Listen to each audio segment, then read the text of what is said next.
Hey, I'm Mike. I'm Charlie. And welcome to Jeeps on the Run. And today we're going to talk about how you flat tow your Jeep Wrangler behind your RV. Use the Cool Tech wiring harness, which we also have a video of an installation. But again, there is an update, so keeping you guys up to speed on that. There is conversation about a dead battery. And Charlie, you can pull out that harness. Do you want to talk about how the dead battery system works? I mean, you understand it more than me, so. Well, a lot of people are complaining on the JLs that the battery is dead before they get to the campground.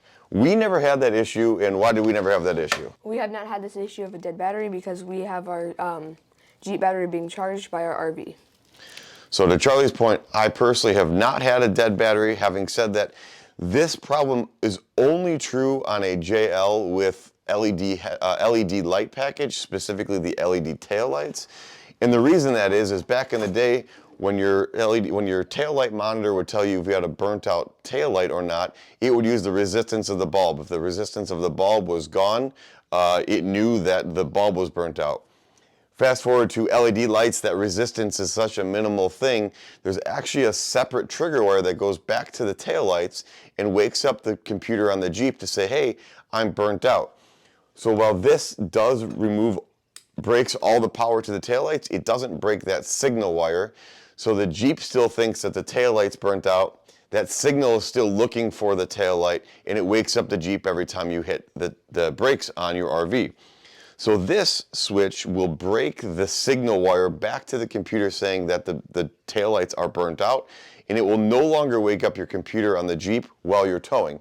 Now, I will say, some people are very concerned about cutting wires. It looks way worse than it is.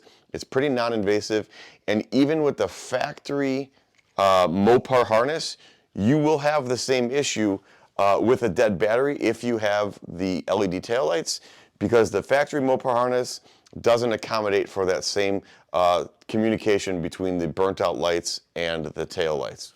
And the computer system. If you have questions, please comment below, and we'd be glad to answer them. So we're going to do this in a few steps. I think today we're just going to do the wiring harness, and then another day we're going to follow up with the Maximus 3, and we're going to show you how we install it so it's nice and clean, and you really can't see that your vehicle is set up to be towed once you're all done. You ready? Yep. All right, let's get going.